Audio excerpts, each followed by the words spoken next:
Press মিটটো basically 12 তাৰিখৰ যেটো আমাৰ প্ৰগ্ৰাম আছে তাৰ কাৰণে যিকেইটা ট্ৰাফিক ৰেগুলেশ্যনছ থাকিব তাৰ কাৰণে আপোনালোকক ইয়াত মাতা হয়। চ' আপোনালোকে গম পায় যে অসমৰ নতুন গভৰ্ণমেণ্টৰ swearing in ceremony 12 মে খানাপাৰা স্থিত ভেটেনাৰী গ্ৰাউণ্ডত অনুষ্ঠিত কৰা হ'ব। চ' এই swearing in ceremony as per program Honorable Prime Minister of India আৰু বিভিন্ন ষ্টেটৰ পৰা আৰু ইউনিয়ন গভৰ্ণমেণ্টৰ পৰা ডিগনিটাৰিজ আহিব। চ' তাৰ কাৰণে 12 তাৰিখে গুৱাহাটীৰ ৰোড ট্ৰাফিক সিচুৱেশ্যনটো অলপ কনজেশ্যন থাকিব, এস্পেচিয়েলি এয়াৰপোৰ্টৰ পৰা জালুকবাৰী আৰু জালুকবাৰীৰ পৰা ভেনিউ যেটো খানাপাৰাত ভেনিউ আছে। চ' তাৰ কাৰণে কিছুমান ট্ৰাফিক ৰেষ্ট্ৰিকশ্যনছ এই গোটেই ষ্ট্ৰেচত ৰাতিপুৱা 9 বজাৰ পৰা দুপৰীয়া 2 বজালৈকে এই ৰেষ্ট্ৰিকশ্যনছ কেইটা থাকিব। চ' তাৰ কাৰণে সবতকৈ প্ৰথমত মই যেহেতু এইটো এটা ৱাৰ্কিং ডে আৰু এই ষ্ট্ৰেচত বহুত কেইটা এডুকেশ্যনেল ইনষ্টিটিউশ্যনছ আৰু অফিচ আছে। চ' তেখেতসকলক এটা কাইণ্ড ৰিকুৱেষ্ট কি তেখেতসকলে যাতে মুভমেণ্ট একৰ্ডিংলি প্লেন কৰে, বিকজ আই ৰিপিট এদিনা কোনো হলিডে নহয়, এদিনা ৱাৰ্কিং ডে আৰু চিন্স ট্ৰাফিক ৰেষ্ট্ৰিকশ্যনছ কেইটা থাকিব আৰু বহুত মুভমেণ্টছ হ'ব আৰু বিভিন্ন জিলাৰ পৰা মানুহ আহিব এই প্ৰগ্ৰামটো এটেণ্ড কৰাৰ কাৰণে। চ' 9 বজাৰ পৰা 2 বজালৈকে এই ৰেষ্ট্ৰিকশ্যনছ কেইটা থাকিব আৰু আমি এক্সপেক্ট কৰিছোঁ কি বহুত হাই ট্ৰাফিক থাকিব the entire stretch from airport to Jalukbari, Jalukbari to Khanapara. So' educational institutions আৰু অফিচেছ আপোনালোকে কাইণ্ডলি নিজৰ টাইমিংছ কেইটা তেনেকুৱাকৈ এডজাষ্ট কৰিলে ভাল হ'ব। বাকী details of all the regulations city পুলিচে বনাইছে। আমাৰ লগত আজি DCP ট্ৰাফিকো আছে গুৱাহাটী চিটিত, তেখেতে গোটেই ডিটেইলছটো আপোনালোকৰ আগত দাঙি ধৰিব। DRSC আৰু RTA দুটা কমিটি আছে, তেওঁলোকক অলৰেডি আপুনি যিটো কথা কৈছে অলৰেডি ষ্টাডি কৰিব দিয়া হৈছে। এতিয়া আমি মে মাহতে এটা মিটিং কৰাৰ প্লেন আছে, তাতে আমি মিটিং কৰি পেলাই কি কমিটিয়ে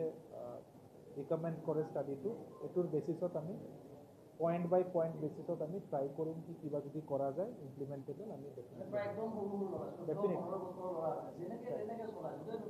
ৰাইট। এইটো অলৰেডি ডিছকাশ্যন হৈছে RTA আৰু DRSC আৰু কিবা আছিলে ৰিগাৰ্ডিং দ্য প্ৰগ্ৰাম ব্ৰিফিং বা যিটো ছাৰে অলৰেডি ক'লে ট্ৰেফিকৰ যিটো ৰুলছ এণ্ড ৰেগুলেশ্যনছ বা এডভাইজাৰী এটা 12 তাৰিখে কাৰণে আমি উলিয়াইছোঁ, যে অলৰেডি DC মহাশয় ক'লেই যে এটা হিউজ গেডাৰিং হ'ব পাব্লিকৰ। তাৰোপৰি ভাৰতবৰ্ষৰ বিভিন্ন জেগাৰ পৰা বিভিন্ন ধৰণৰ বিভিন্ন কেটেগৰী মানুহ ইয়াত আহিব এটেণ্ড কৰিব চুৱেৰিং চেৰিমনিটোৰ কাৰণে। অলৰেডি আমি যিটো ৰুলছ এণ্ড ৰেগুলেশ্যন কৰিছোঁ সেইটো ৰাতিপুৱা 9টা বজাৰ পৰা দুপৰীয়া 2টা বজালৈকে। এই ক্ষেত্ৰত প্ৰথমটো হ'ব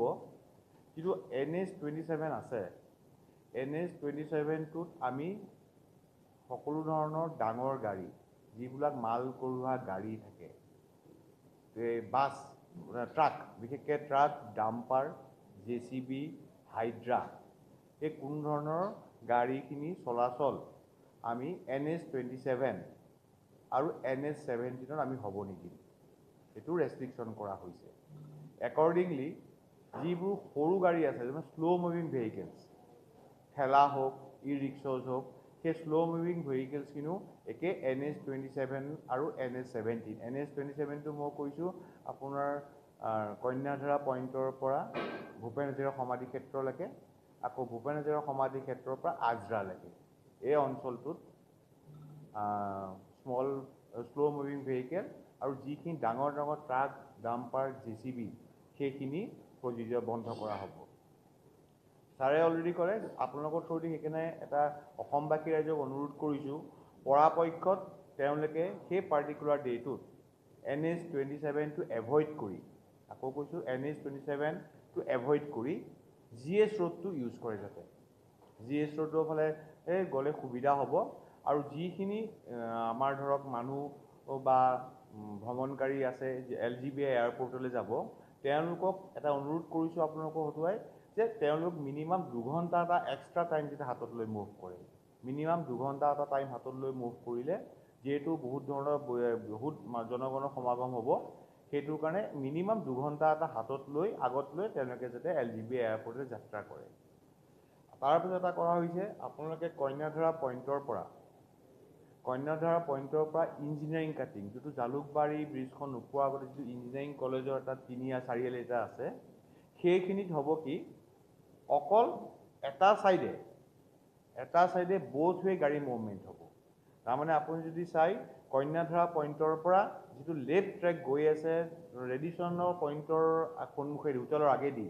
সেই ট্ৰেকটোত কোনো ধৰণৰ যান বাহন চলাচল কৰা নহ'ব এইটো ৰখা হৈছে অনলি ইমাৰ্জেঞ্চি ভেহিকেল বা সময় সাপেক্ষে অন্য ধৰণৰ গাড়ী মুভমেণ্ট কৰাবৰ কাৰণে কিন্তু অপজিট ট্ৰেকটো যিটো ৰাইট ছাইডৰ ট্ৰেক থাকিব সেই ট্ৰেকত বোথ ৱে গাড়ীবিলাকৰ মুভমেণ্ট হ'ব এই মুভমেণ্টটো কৰা হ'ব যিটো কন্যাধৰা পইণ্ট আছে কন্যাধৰা পইণ্টত গাড়ীখিনি ছাপ'জ এখন গাড়ী যোৰাবাদ ছাইডৰ পৰা আহিছে খানাপাৰা ছাইডৰ পৰা আহি আছে সেই গাড়ীখন আমি কন্যাধৰা পইণ্টত ৰাইট ছাইডে ভৰাই দিম ৰাইট ট্ৰেকত পঠিয়াই দিম এই ৰাইট ট্ৰেকে গাড়ীখন আপ টু ইঞ্জিনিয়াৰিং কাটিঙলৈকে যাব ইঞ্জিনিয়াৰিং কাটিঙত যোৱাৰ পিছত আকৌ নৰ্মেল ট্ৰেকটো লৈ ল'ব আকৌ বাওঁফালে গৈ ভূপান হাজৰিকা সমাধি ক্ষেত্ৰেদি সেইফালে গাড়ীখন যাবগৈ পাৰিব যিখিনি গাড়ী জালুকবাৰীৰ পৰা খানাপাৰালৈ আহি আছে সেইখিনিৰ কোনো ডাইভাৰশ্যন দিয়া নহয় তেওঁলোকে নৰ্মেল ট্ৰেকেদি আহি থাকিব বস্তু বুজিছে এটা ট্ৰেকত বোথ ৱে গাড়ী খানাপাৰাৰ পৰা যদি হেৰিলৈ যায় আপোনালোক জালুকবাৰীলৈ ৰাইট ট্ৰেকত বোথ ৱে মুভমেণ্ট হ'ব লেফ্ট ছাইডৰটো কোনো ধৰণৰ ভেহিকেল মুভমেণ্ট নহ'ব সেইটো এটা স্পেচিয়েল ৰাস্তা হিচাপে ৰখা হৈছে আৰু আপোনালোকক ক'লোঁ যে 2 ঘণ্টা সময় হাতত লৈ আহক কোনো ধৰণৰ ধৰক আপোনালোকে পৰাপক্ষত NH-27টো এভইড কৰি